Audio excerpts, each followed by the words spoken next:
આજે આપણે ધોરણ 9 વિષય ગણિત ચેપ્ટર નંબર 2 બહુપદીઓ એમાં સ્વાધ્યાય 2.4 નો દાખલા નંબર 3 આપણે આજે જોવાનો છે, જેની રકમ છે યોગ્ય નિત્યસમનો ઉપયોગ કરી અવયવ પાડો. આપણે યોગ્ય નિત્યસમનો ઉપયોગ કરવાનો છે. હવે એમાં પહેલો દાખલો છે 9x વર્ગ વત્તા 6xy વત્તા y નો વર્ગ. હવે એટલી તો ખબર પડી કે આ નિત્યસમનો જવાબ છે. આના ઉપરથી આપણે નિત્યસમ ગોઠવવાનું છે. આ નિત્યસમનો શું છે જવાબ? હવે વર્ગ વાળું છે તો આપણે યાદ કરો શું કીધું હતું કે એક લીટી છોડવાની. કેટલી લીટી? એક. જો ઘન વાળું હોય રકમમાં તો આપણે બે લીટી છોડવાની. હવે 9 કોનો વર્ગ? 3 નો. x વર્ગ કોનો વર્ગ? x નો. અહીંયા પ્લસ તો અહીંયા પ્લસ. હવે y વર્ગ કોનો વર્ગ? તો કે y નો, અને આખા કૌંસનો વર્ગ. આ આપણો જવાબ થઈ ગયો. શું કર્યું? 9 તો કે 3 નો વર્ગ, x વર્ગ તો કે x એનો વર્ગ, અહીંયા વત્તા તો વત્તા y વર્ગ છે એ કોનો વર્ગ? તો કે y નો, અને આખા કૌંસનો વર્ગ. હવે ઊંધો દાખલો ગણો. હવે નિત્યસમનો ઉપયોગ કરીને ઊંધો દાખલો ગણો કરો. પહેલા પદનો એટલે પહેલું પદ કોણ છે? તો કે 3x એનો શું કરવાનો? વર્ગ. વત્તાના વત્તા 2 ગુણ્યા પહેલું બીજું.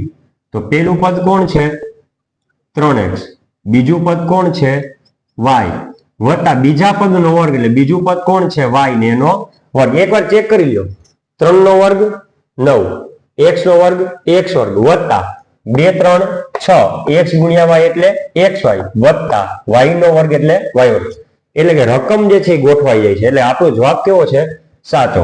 હવે અહીંયા વર્ગ છે એટલે આપણે કૌંસને બે વાર લખી નાખીએ. 3x વત્તા y ગુણ્યા 3x વત્તા y. આ આપણો ફાઇનલ જવાબ. હવે તેવી જ રીતે બીજો દાખલો જોઉં. વર્ગ છે અને એટલી ખબર પડી ગઈ કે આ રકમ જે છે એ આપણને જવાબ તરીકે આપેલી છે. હવે આમાંથી આપણે નિત્યસમ મેળવી લઈએ. જો નિત્યસમ કેમ મેળવવાનું? તો વર્ગ છે તો એક લીટી છોડી અને બીજી લીટીમાં જવાબ લખવાનો. 4 કોનો વર્ગ? 2 નો. y વર્ગ કોનો વર્ગ? y નો.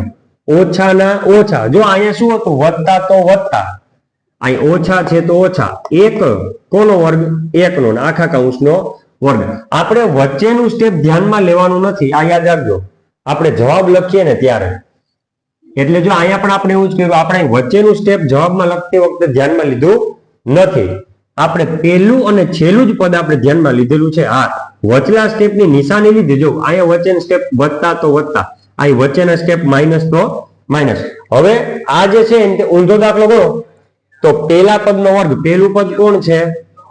2y એનો વર્ગ, માઇનસ ના માઇનસ 2 ગુણ્યા પહેલું બીજું. પહેલું પદ એટલે 2y, બીજું પદ એટલે 1, અને વત્તા બીજા પદનો વર્ગ એટલે કે 1 નો વર્ગ.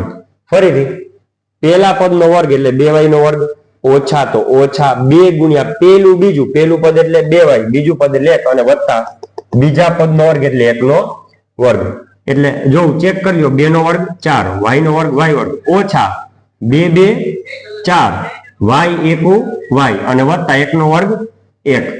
હવે આના આપણે બે વખત લખી નાખીએ. 2y ઓછા 1 ગુણ્યા 2y ઓછા 1. આ આપણો શું થઈ ગયો? જવાબ. હવે એવી જ રીતે ત્રીજો દાખલો જે છે એમાં શું કરવાનું? x વર્ગ ઓછા y વર્ગ ના છેદમાં 100. હવે આ બંને દાખલાથી આ ત્રીજો દાખલો શું પડે છે? અલગ. તો શું કરવાનું?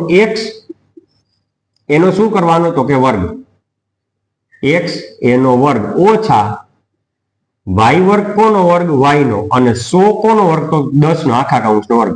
શું કર્યું? જો x વર્ગ કોનો વર્ગ? તો કે x એનો વર્ગ, ઓછા y વર્ગ કોનો વર્ગ?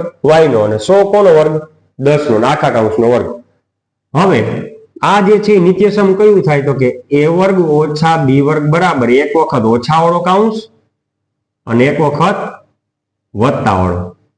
a ઓછા b અને a વત્તા b, આ કૌંસ આપણે લેવાના થશે બે. તો એમ જો a વર્ગ ઓછા b વર્ગ એટલે કે a ઓછા b અને a વત્તા b. ચાલો, a એટલે કોણ છે અહીંયા? x, ઓછા b એટલે y ના છેદમાં 10. હવે અહીંયા a એટલે કોણ છે? તો કે x, અને વત્તા વાળો બનાવ નાખો, y ના છેદમાં 10. આ શું થાય? આપણો ફાઇનલ જવાબ. આ નિત્યસમનો ઉપયોગ કરીને ફરીથી જો શું કર્યું આપણે? a વર્ગ ઓછા b વર્ગ એટલે a વર્ગ ઓછા b વર્ગ, a ઓછા b a વત્તા b બરાબર બે કૌંસ, એક ઓછા વાળો ને એક વત્તા વાળો. તો જો x ઓછા y ના છેદમાં 10 ગુણ્યા x વત્તા y ના છેદમાં 10. ક્લિયર? તો આજે સ્વાધ્યાય 2.4 નો દાખલા નંબર 3 આપણે પૂરો કરીએ છીએ.